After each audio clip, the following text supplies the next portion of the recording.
Hi guys, welcome back to another video from Car Help For You. So in today's video we're working on an Audi A3.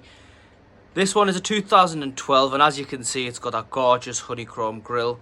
So this is an aftermarket grille. We can determine this by the way it's got the actual repairs on it. You can see the screws aren't in place, but what the job we're actually doing today is over here. So what we're doing is we're changing the fuel filter. Now fuel filters can need changing, well they need changing as part of your service. But this car was recently serviced with fresh oil and everything else it needs. Now, what's happened with this car is it's been using supermarket fuel, which I'm not saying is bad, but it definitely isn't really good as good quality as, let's say, Shell or BP. Not sure if you can get these in other countries. I'm just talking about Shell and BP in England. So what happened with this car is it's going a bit sluggish and it threw up a fault code. Now, the fault code was cleared before the car came to us. Today, we've got an absolute windstorm going outside. It is really cold. It's actually -2 degrees today. And what's happened is the car's decided it doesn't want to start. Which is obviously okay. You don't want to start. Fair enough. You've got a problem. We need to fix you. So, fuel filter we know needed changing. The car's decided it doesn't want to start up. We've brought the car inside. Left it on ignition 1, so that's where you just turn it, letting the glow plugs and everything heat up. After about 10-15 minutes with the battery booster connected, the car did fire up and shot the exact same fuel filter code. So this, like I said, this is the 2012. Is the same for other shapes, VWs as well. I know VW Passat is exactly in the same location. We worked on an A4 which actually had it in the same place as well. Yours might not be in the same place, but Audis, Skodas, VWs, I'd start with checking it here. So if I hand the camera to the camera person, and I'll talk whilst we're doing it. So what it is, we've got a few screws around the fuel filter there. And all I'm using is a very simple tool, like a screwdriver with a hex bit onto it. And it's a straightforward job, it's not hard or anything to do.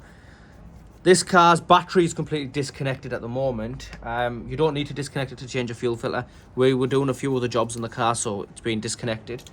And don't do what I've just done. So I've just dropped the screw through. Lucky enough for me, the car hasn't got its under tray on, so it's landed on the floor. So I can just get it off the floor. We've got them all here anyway. Right, so once you've done that, you can just give it a bit of a wiggle to help it go a bit loose. And as you can see, this one is solid.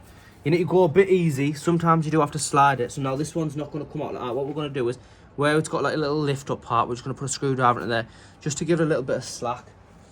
If I can just grab the screwdriver, just bear with me.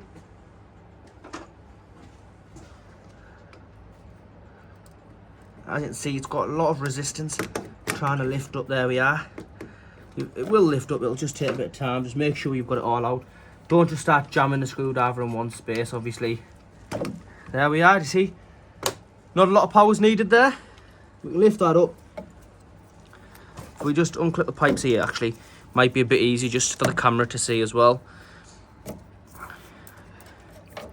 So we've got fuel coming out of there. Now, usually, we worked on a car that was running red diesel, which is illegal. You're not actually supposed to be running red diesel into a normal car. If you are caught, the police will take the car and charge you all sorts of stuff for clearing the car. As you can see, this car's got no red diesel in it. It's got the proper diesel in. So it is just down to a bad fuel filter. If you are using red diesel, my opinion is clean it all out, go to the original stuff. Yes, the price is going up, but what can you do? It's going to be like this forever now anyway. But just grab some tissue paper to clean my hands off with. Obviously, don't expect it to be a clean job. It will be a little bit dirty job, but it is what it is, sir. Right, what you've got to do is, just bear with me one moment. Once you've got it all lifted away, oh, sorry. So your car might have other symptoms as well. As I said, not starting's one of them. Throwing a fault code's one of them. Even juddering is one of them. You might have just bought the car, and even though a seller tells you it has been serviced, if you haven't got proof of that service, just go ahead and put a service in. At the end of the day, you've paid money for the car, whether it's a couple of £1,000 or a couple of hundred, you've still paid hard-earned money for the car, so it is best just to get it done with. And like I said, it's not expensive.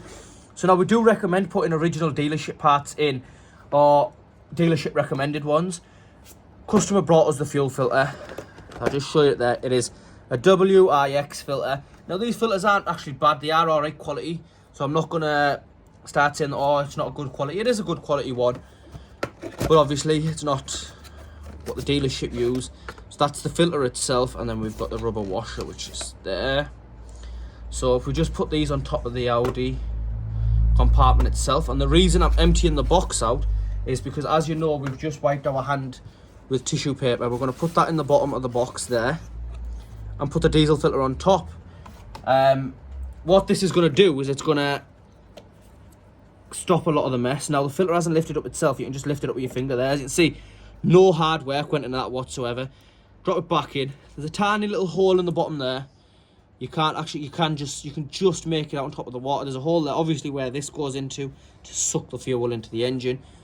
Now all I did was just use my finger and it can pull up. Now if you don't want to use your finger, like I said, you are going to get a bit dirty with this job, but if you don't want to use your finger, you can easily put like a hook down there or something just to get the filter out. But we'll go ahead, we'll pull the filter out nice and slowly, just give it a little bit of a shake, because obviously it does have some fuel, and as it comes up,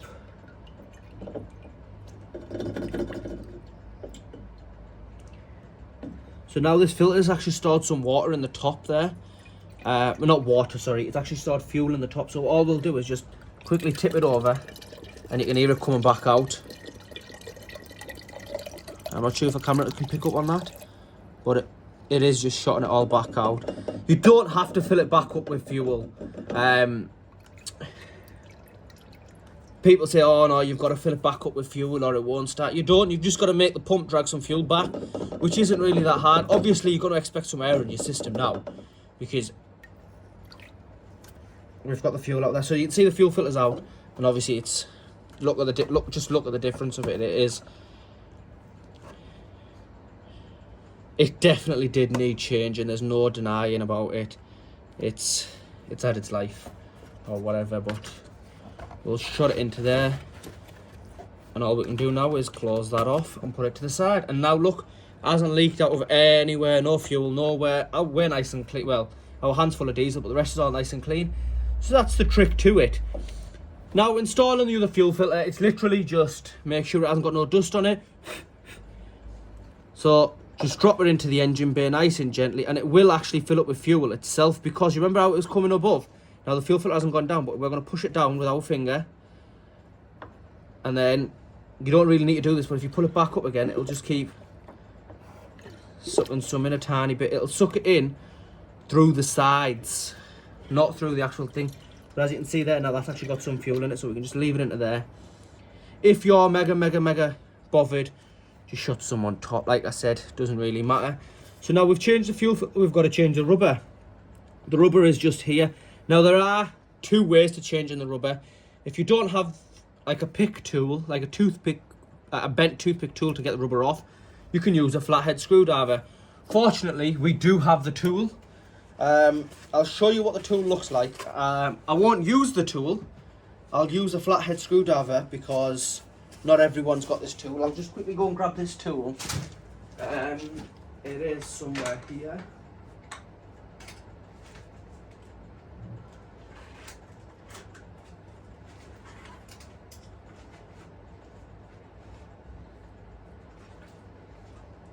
And then I'll also grab a small flathead screwdriver, just because like I said, not everyone has this tool. Now it is inexpensive, it is just very cheap, and I would recommend everyone getting it if you are doing car work, but if you're not, it's not something major. So all it is 3 different types of tools. See, it's got a little hook there, we can just put it underneath the rubber and lift it out.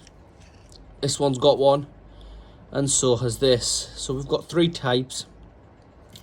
Now I do recommend these, they are really good. However, not everyone's got one hand, so we'll just set them off to the side and we'll get a flathead screwdriver. Now, as you can see, the top of this isn't sharp. It is actually got a bit of a bend in it. Doesn't really matter if it's got a bend or not. But what we're going to do is we're just going to slide it underneath ever so gently. You don't need to put a lot of pressure onto it at all. Just let the screwdriver do its job. And as you can see, it's come off there. And just work your way around. We're not even using the screwdriver, as you can see now. There we are. That rubber's off. You can put that one to the side or even in the box. Get the new rubber. Now, you don't have to lube the new rubber up. But a few people say it is best, so we'll just ever so slightly lube it up using the actual diesel from the car. Obviously, when you get your parts, make sure you don't let them get dusty and that, because it will just cause extra crap in your car. And this just pops over slightly. You don't need to stretch it. If you're stretching it, you're doing something wrong. If you're using pressure, you're doing something wrong. Once you've done that, just lightly put this on top. Get your holes matched up, as I said before, where the screws are. Get them matched up, and you just push down. Go easy. If you are moving on the pipes, like I just moved it there on the pipe, go easy. And now that is sat down perfectly. Get some more tissue paper to wipe the diesel. Now, you don't have to wipe your hands and all this, obviously. It's whatever you prefer, but the cleaner the better. That's not diesel, that's, well, it might be diesel. It is diesel. All we've got to do is shot these screws back in.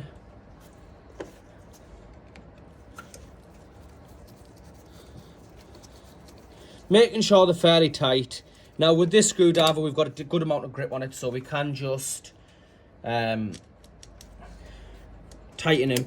If you can't tighten yours properly, just go ahead and use a ratchet. And if you want to do everything by the book and you've got a torque wrench to hand, just torque them up. So we'll shot these ones in, and then I'll grab the one that I dropped underneath, just so no one in the comments starts crying about the fact that I dropped one. Like I said, there's no under trays on this car, otherwise we'd have a worrying issue. But if there's anyone watching it on here that actually does cars, you know the screws, at least you're worried. It's a 10mm socket, where's that gone?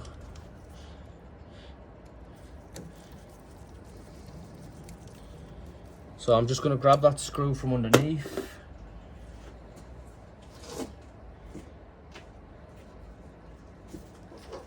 Got it. So it wasn't gone in the engine, lost in the abyss, or whatever the joke's supposed to be. But as you can see, just tighten it up nicely. Now, I put them all on, but I didn't tighten them all. We're going to tighten them across the same way as you would do with the tyres, well, the wheels.